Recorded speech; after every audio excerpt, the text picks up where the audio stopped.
40 лет. Связался с молоком. Потом поехал в Душанбе. Деньги взяли, сказали, что человек Вот смотрите, Сергей Петрович Боткин, который больницу Боткина открывал, больница 67-й в Москве есть, больница Боткина, сам заболел.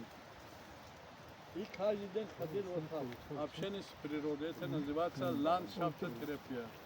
Сейчас мы получаем инедозу, сейчас видите, у вас у всех хорошее настроение, самочувствие. И у нас один маршрут, каждый день, кто здесь отдыхает, я говорю, вот 3 раза вы должны ходить туда-обратно, будет 3,5 километра. И у вас здоровье восстанавливается. Это движение. Так, дальше пойдем или обратно? Дальше пойдем. Обратно. 100 лет должны жить. Мы еще наполовину.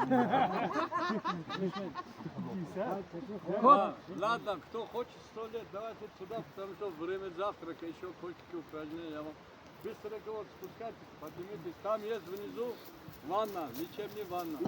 Все глины. Glini берете. O zaman bir şey var değil mi? Yok, программа. Yok, tersiz kim bana kuşlar bana.